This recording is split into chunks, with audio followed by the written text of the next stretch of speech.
journal avec STM Transport Voyageurs, une nouvelle façon de voyager.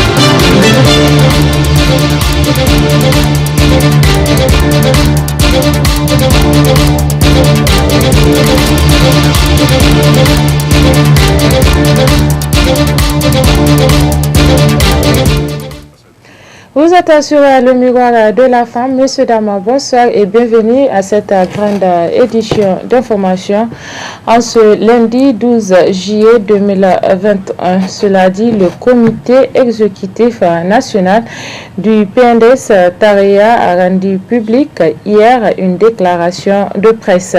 Celle-ci est relative à l'appréciation faite par le comité exécutif national du parti des 100 jours d'exécution du pouvoir du président Bazoum Mohamed. La teneur de cette déclaration avec nos reporters Ralia Sami et Ibrahim Kantama.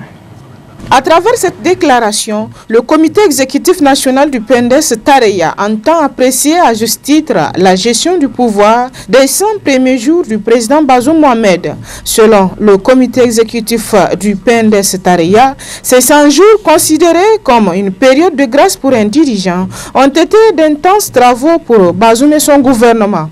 Ainsi, sur les différents secteurs, le comité exécutif note avec satisfaction d'importantes réalisations effectuées en ces 100 jours de Bazoum. En analysant les réalisations des 100 premiers jours, le comité exécutif national du PNDS Tareya salue l'adoption de la déclaration de politique générale du gouvernement et la pertinence des actes posés qui présagent des lendemains meilleurs.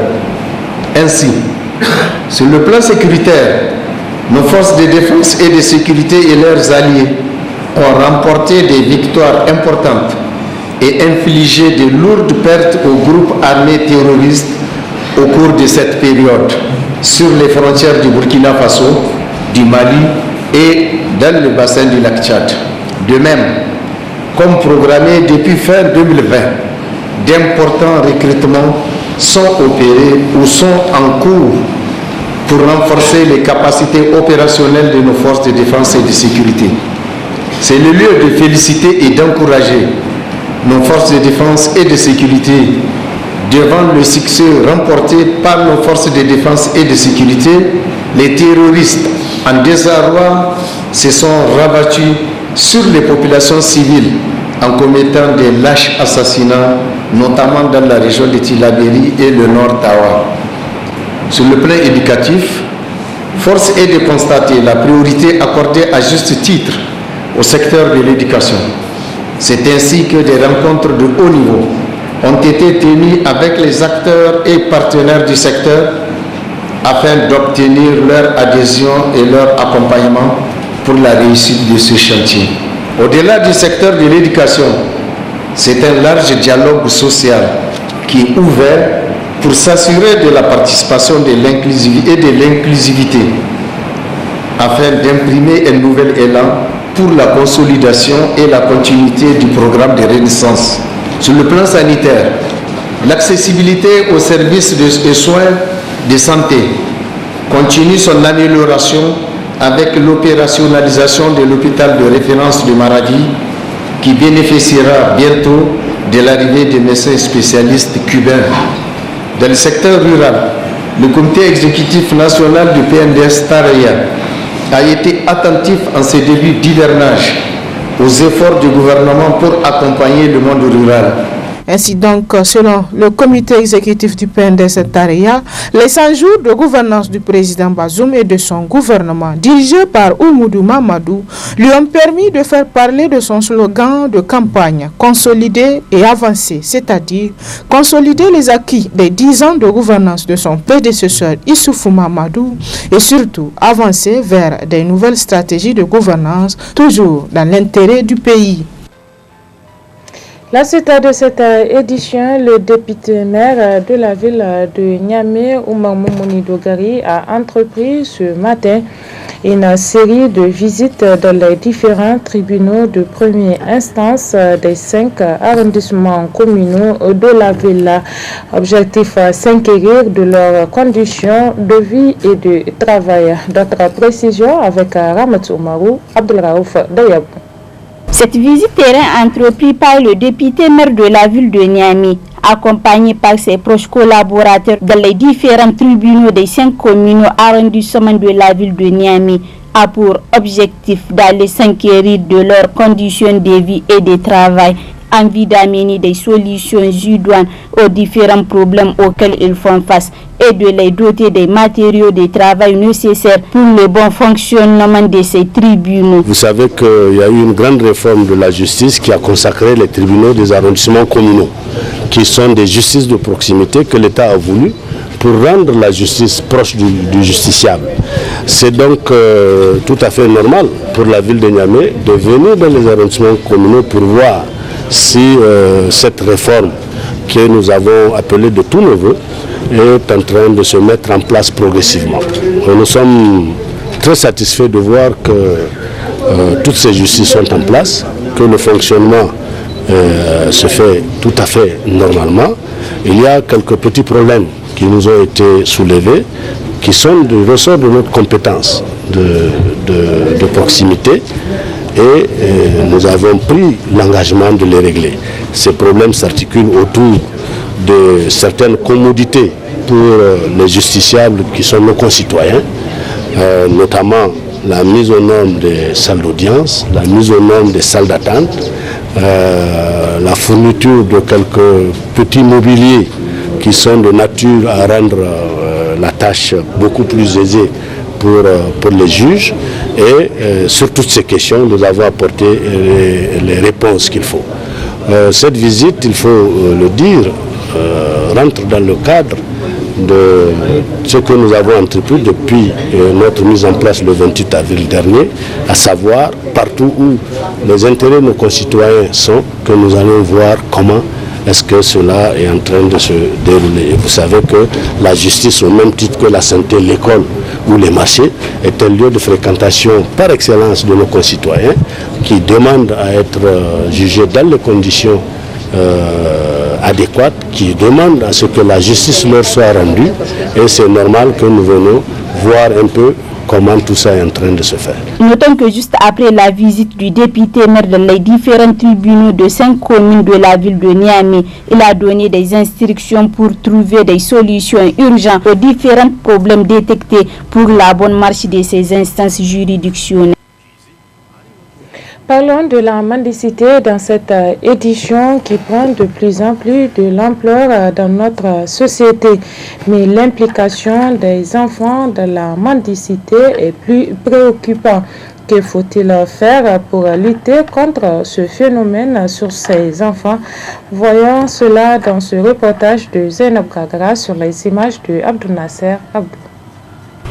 L'utilisation des enfants dans la mendicité devient de plus en plus un phénomène récurrent dans la capitale. Ces enfants sont maintenus dans les rues, les voies publiques, les marchés et les échangeurs leur servent de lieu de repos, dans le but de solliciter la générosité des passants. La mendicité, elle est interdite, mais elle est autorisée pour les personnes en situation de handicap et les vieillards. Toute personne qui n'a pas 65 ans ou toute personne qui n'est pas en situation de handicap, lorsque vous pratiquez la mendicité, que ce soit dans un endroit public, que ce soit dans un endroit privé, c'est une infraction. Maintenant, lorsqu'on parle de mendicité des enfants, il y a 3 catégories. D'abord, il y a la mendicité de l'enfant talibé qui est une pratique coutumière et religieuse dans des pays comme le Niger qui n'est pas prise en charge par la législation. Ici, l'enfant se met dans la rue en quête d'une nourriture pour subvenir pour vivre, parce que le marabout n'a pas la possibilité de prendre en charge 50-60 talibés. Maintenant, il y a deux autres formes. D'abord, la location des enfants, ensuite la traite des enfants. Aujourd'hui, lorsque vous regardez dans la seule ville de Niamey, tous les enfants qui sont sous les ponts échangeurs, qui sont au bord des goudrons, exploités par des adultes, ne rentrent pas dans le cadre de la mendicité ordinaire. Ce n'est pas de la mendicité. C'est une infraction prise en charge par l'ordonnance 2010-86 du 16 décembre 2010 relative à la traite des personnes. Afin de mettre fin à la mendicité de ces gens exposant des enfants en bas âge ainsi que des bébés dans les rues. Qu'est-ce que la loi a prévu pour protéger ces enfants? Dans le cadre de la répression de la traite des enfants, tous les enfants exposés sous les ponts échangeurs, tous les enfants utilisés dans la mendicité, ce n'est pas de la mendicité, ça ne doit pas être pris en charge par les articles 179 à 183 du Code pénal, mais plutôt par l'article 10 de l'ordonnance 2010-086 du 16 décembre 2010. C'est assimilable à quelqu'un qui met son enfant dans la prostitution. C'est assimilable à quelqu'un qui met son enfant dans le travail forcé. En 7 ans de traite de personnes, les Nigériens se sont spécialisés dans l'exportation d'enfants. Les Nigériens se sont spécialisés dans la location d'enfants. Un enfant n'est pas un objet qu'on peut louer. Il est très facile aujourd'hui pour les personnes en situation de handicap, moyennant un versement mensuel, de prendre des enfants dans nos villages pour les verser dans la mendicité au Gabon, en Algérie ou en Libye. C'est de ça qu'il s'agit. Ce qui se passe sous les ponts échangeurs du Niger, c'est un crime, parce que la traite est un crime. Aucun parent n'a le droit, quel que soit son degré de misère, de prendre un nouveau-né ou des bébés jumeaux pour les mettre sur les ponts, les exposer sous le soleil. Quand vous partez devant les juridictions des mineurs, dans 5-10 ans, rendez-vous avec ces enfants qui ont tout appris dans la rue. Le vol, le mensonge. Et dans les enfants en danger, on retrouve beaucoup d'enfants jetés dans la mendicité. Des adultes abusent d'eux, souvent pour 1000 francs, 2000 francs. Ils consomment de la drogue. On leur fait boire de l'alcool et toute substance pour ensuite abuser d'eux. Donc, dans ce que vous voyez aujourd'hui dans la rue, c'est les futurs délinquants du Niger. Alors, c'est pour ça que j'interpelle les pouvoirs publics. Ici, il n'est pas question de répression de la mendicité, il est question de répression d'une infraction que le Niger a pris le courage, sur laquelle le Niger a pris le courage de légiférer. Ça s'appelle traite des enfants. Cette situation devrait interpeller les autorités en charge de cette question. Cette fois-ci en mettant en application l'interdiction de l'utilisation des enfants dans la mendicité, car ces enfants sont innocents et leur place, tout comme les autres enfants de leur âge, n'est pas dans les rues, non plus dans les marchés, car ces enfants doivent jouir de tous leurs droits, notamment le droit à l'éducation, à la santé et à... Ali Nare est un artisan qui transforme des calebasses en divers modèles d'abat-jour, de veilleuses, etc. qui servent également d'objets décoratifs. Détail dans cet élément du studio Klango. Artisanat d'art, la peinture, c'est ce que j'ai fait dans le cadre de la décoration. Voilà. Si je prends par exemple la calebasse, c'est un objet traditionnel qu'on peut moderniser. C'est la calebasse. J'ai fait une lampe qui s'appelle abat-jour. Je mets l'ampoule, je branche et j'allume. Tu peux l'allumer de 20h jusqu'à 4h du matin. Elle est là, c'est une lumière douce. Elle ne dérange pas l'esprit. Voilà le grand travail de la calebasse. Ça c'est veilleuse. C'est veilleuse ça. Veilleuse. Ça c'est applique. Applique murale. On a des lampes en suspension qu'on peut suspendre dans le hangar. On a le lampadaire dans le salon, lampadaire. Par exemple, ça c'est à 15 minutes. Il faut voyager pour chercher la calebasse. Des fois, je pars à Kovagué. Il y a d'autres qui viennent du Nigeria. Il y a d'autres qui viennent à l'intérieur du pays. Voilà. Mais en plus, on encourage les cultivateurs à cultiver pour conserver la calebasse. Déjà, la calebasse, elle est courbée. C'est pas un truc plat. Et tout ce qui est courbé, pour le dessiner, il faut imaginer, par exemple, pour dessiner un éléphant sur un papier, c'est facile. Mais ici, c'est courbé. Comment dessiner pour que l'éléphant sorte? Quand on met la lumière, l'éléphant va sortir constante. C'est comme si c'est plat.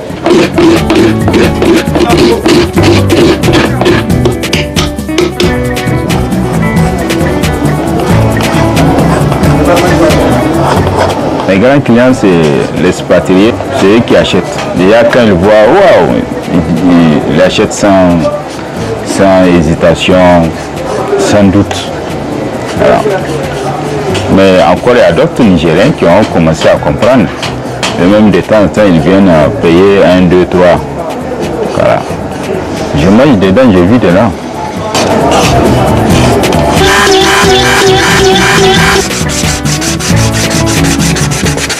Je passe la couleur. Ça, c'est une couleur naturelle. C'est une couleur fabriquée à la base des herbes. Voilà. Le projet, c'est de créer une entreprise qui peut embaucher beaucoup de gens, que de faire les lampes. Il faut aimer et de faire ce qu'on aime. Parce que avec l'amour, on peut bouger le monde.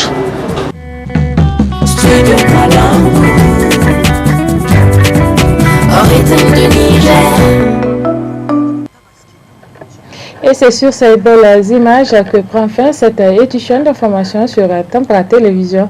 Merci à vous de l'avoir suivi. Passez d'excellents moments en compagnie de nos programmes. Au revoir.